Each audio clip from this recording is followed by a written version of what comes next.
ধীমান সেন অঙ্কিতের বাবার কলারে ধরে প্রাণে মেরে ফেলার ভয় দেখায় আর বলে যে আপনি কোর্টে আমার বিরুদ্ধে সাক্ষী দিতে যাবেন না, নয়তো আপনার জন্য সেটা ভালো হবে না। ঠিক তখনই ওই মুহূর্তে গীতা ওখানে চলে আসে আর বলে যে উনি অবশ্যই সাক্ষী দিতে যাবেন।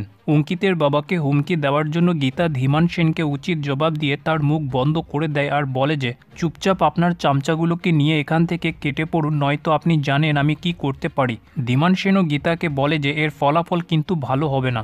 ধীমান সেন সাথে এটাও বলে যে তুমি জানো আমার সাথে গিনি মুখার্জি আছে, যে যে কোনো টাইমে খেলা ঘুরিয়ে দিতে পারে। গীতা ধীমান সেনের মতো লোককে জব্দ করে তাড়িয়ে দেয় বলে মেহেক গীতার উপর খুব খুশি হয়। অন্যদিকে মুখার্জি বাড়িতে গিনি গভীর রাত্রিবেলা বাড়ি থেকে বের হতে গেলে প্রলয় যখন তার কাছে জানতে চায় সে এত রাতে কোথায় যাচ্ছে, গিনি প্রলয়ের সাথে সোজামুখে কথা বলে না আর বলে যে আপনি কি লক্ষণ রেখা টেনে রেখেছেন যে বেরোলে রাবণ চলে আসবে। প্রলয় বলে তুমি তো নিজেই তোমার জীবনে কিরণকান্তি, ধীমান সেন আর ভজন মিত্তি নামক রাবণগুলোকে নিয়ে চলে এসেছো। গিনি বলে বেশ করেছি, জীবনে দুটো জিনিসের দরকার হয়, একটা হচ্ছে ভালোবাসা আর একটা হচ্ছে টাকা। ভালোবাসা আমি পাইনি, তাই আমি টাকা দিয়ে আমার জীবন পরিবর্তন করতে চাই।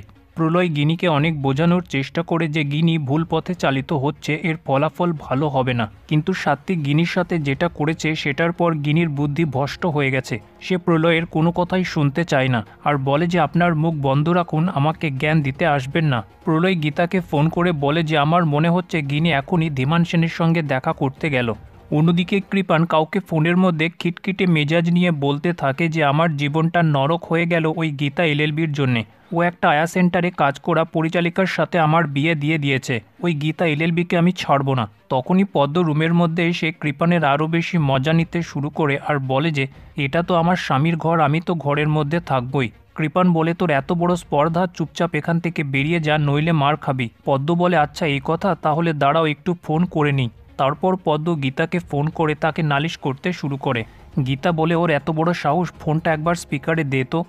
তারপর গীতা কৃপানকে বলে যে পদ্ম এখন তোমার বউ, ওকে সম্মান দাও, নইলে সোজা হাজতবাস হয়ে যাবে, কেউ তোমাকে খুঁজেও পাবে না। তারপর গীতাও কৃপানের মজা নিতে শুরু করে। যেখানে কৃপান নিরুপায় তাই কৃপানের নাজেহাল।